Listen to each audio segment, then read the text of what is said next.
पिछले 3-4 वीडियो से हम यूनान के क्लासिकल युग की बात कर रहे हैं।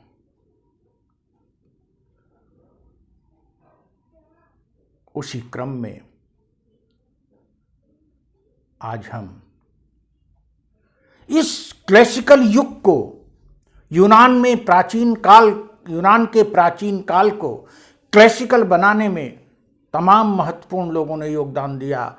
एक नहीं अनेकों हैं, सैकड़ों की संख्या में व्यक्तित्वों का, महान पुरुषों का योगदान है, लेकिन सबसे अग्रणी जो 2 नाम आते हैं हम उनकी आज चर्चा करेंगे, सुकरात और प्लेटो। सुकरात और प्लेटो दोनों का समय 5वीं शताब्दी ईसा पूर्व था।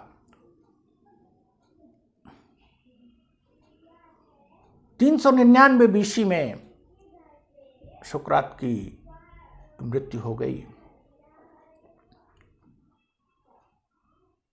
4वीं शताब्दी बीसी कह सकते हैं, 4वीं शताब्दी बीसी। और सुकरात का ही शिष्य था प्लेटो। सुकरात महान दार्शनिक था। वह सत्य की खोज उसका मूल लक्ष्य था और सत्य की खोज में वो डिबेट को, डायलेक्ट्स को, कन्वर्सेशन को माध्यम बनाते थे। प्रश्न पूछते थे, उनका उत्तर प्राप्त करते थे और स्वयं उत्तर देते थे। उस समय लोकतंत्र में, उस समय तक हम पिछले वीडियो में चर्चा कर चुके थे, एथेंस में लोकतंत्र स्थापित हो चुका था, लेकिन लोकतंत्र में तमाम दोष थे। जबकि स्पार्टा में वह चीज नहीं थी, लेकिन वहां अनुशासन था। तो स्पार्टा के अनुशासन से वो प्रभावित थे और एथेंस के लोकतंत्र में जो खामियां थी उससे रुष्ट थे। एथेंस के शासन से पूरी तरह से वो रुष्ट थे। ऐसी स्थिति में वो वाद विवाद के माध्यम से अपनी बात कहते थे और वहां के शासक के असंतुष्ट होने पर शासक ने उन्हें मृत्यु दंड दिया। क्योंकि सुकरात अपनी बातों को स्पष्ट रूप से,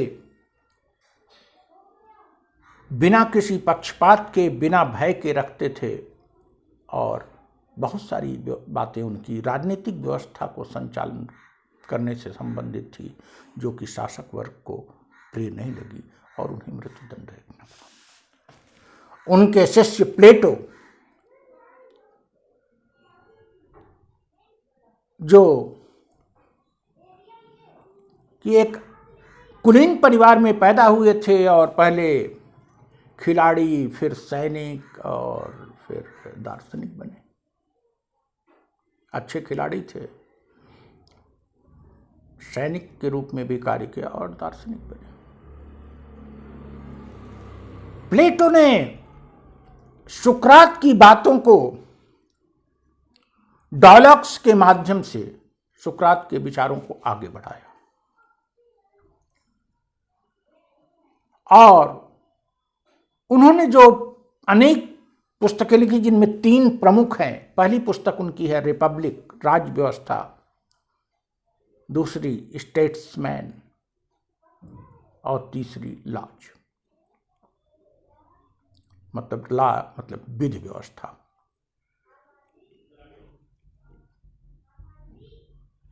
इन पुस्तकों के माध्यम से उन्होंने न केवल यूनान को अपितु पूरे विश्व को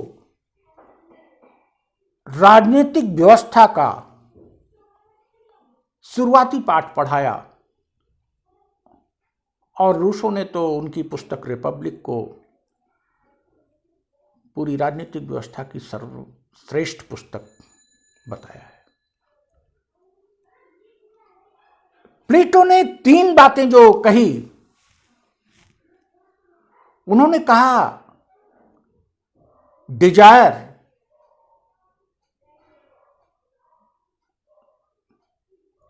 मनोवेग और ज्ञान। उन्होंने कहा डिजायर होती है और उस डिजायर को जो प्राप्त करने चाहते हैं लोग, वो व्यापारी वर्ग होते हैं, व्यापारी हो जाते हैं। अपनी इच्छा को तुष्ट करना, अपनी लालच को, अपनी प्राप्त करने की इच्छा को संतुष्ट करने वाले लोग व्यापारी होते हैं। जो लोग मनोवेग से काम करते हैं उनमें साहस होता है और वो सैनिक होना चाहिए, और जिन्हें ज्ञान प्राप्त होना चाहिए उन्हें दार्शनिक होना चाहिए। प्लेटो अपनी बात को स्पष्टता देते हुए कहते हैं कि इच्छाओं की पूर्ति के लिए व्यापारी वर्ग जो होता है उसमें संयम की आवश्यकता होती है, जबकि सैनिक मनोवेग से जो काम करते हैं सैनिक लोग, उनमें साहस की आवश्यकता होती है, और जो दार्शनिक होते हैं, ज्ञान प्राप्त करना चाहते हैं, उनमें विवेक की आवश्यकता होती है। और इसको स्पष्ट रूप दें तो साहस के मनोयोग से और विवेक के मार्गदर्शन से, अर्थात दार्शनिक के मार्गदर्शन से व्यापारी वर्ग अपना काम कर सकेगा, इच्छाओं की पूर्ति हो सकेगी, व्यक्ति की और समाज की। लेकिन इन सब से ऊपर उन्होंने कहा ये 3 गुण होते हैं, डिजायर, मोटिव एंड नॉलेज। इन 3 से भी बड़ा न्याय है, और न्याय इन 3 गुणों से बड़ा, सबसे बड़ा सद्गुण है। अब बात आती है, प्लेटो ने 3 प्रमुख सिद्धांत दिए जिसमें न्याय का सिद्धांत उनका प्रमुख है, और उस न्याय की सिद्धांत की पूर्ति है, क्योंकि वो कहते हैं, सुकरात और प्लेटो दोनों का मानना था कि न्याय का मतलब सबको उसका हक प्राप्त हो। न्याय का मतलब है सबको का हक प्राप्त हो। उनके न्याय में सब कुछ शामिल है, और वो कहते हैं न्याय का सिद्धांत तभी होगा जब एक आइडियल स्टेट होगा, और आइडियल स्टेट तब होगा जब उसका शासक दार्शनिक होगा, विद्वान होगा, विवेकशील होगा। इस न्याय सिद्धांत के लिए वो कहते हैं फिलासफर किंग आइडियल स्टेट, और इसके लिए फिर वो कहते हैं साम्यवाद का सिद्धांत दिया उन्होंने। संपत्ति और स्त्रियों में साम्यवाद का सिद्धांत दिया। संपत्ति का साम्यवाद मतलब वर्तमान साम्यवाद से काफी मिलता जुलता है।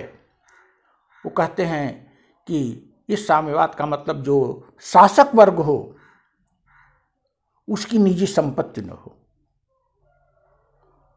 और जो उसकी संतति हो उसको पता न हो उसका पिता कौन है, जिससे वह संपत्ति के लिए और अपने पुत्र के लिए, उसके लिए कार्य न कर सके। वो पूरे प्रजा के लिए कार्य करे, सबके लिए कार्य करे, शासक वर्ग।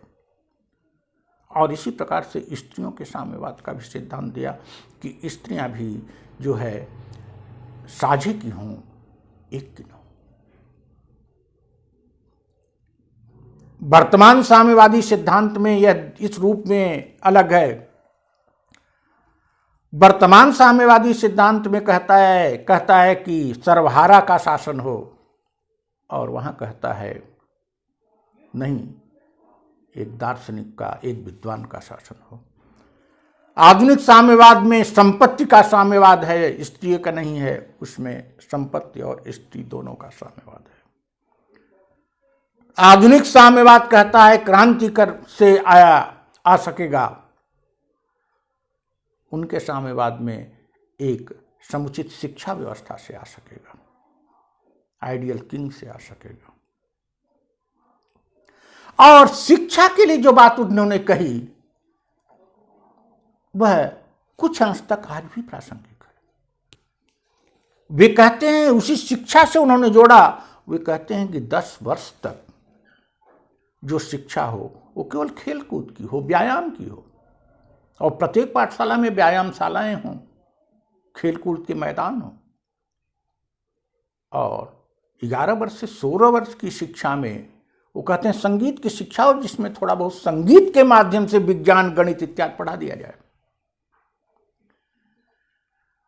और फिर 20 वर्ष तक नैतिक शिक्षा दिया जाए, और नैतिक शिक्षा में कुछ पाठ्यक्रम पढ़ाया जाए, और तब परीक्षा हो।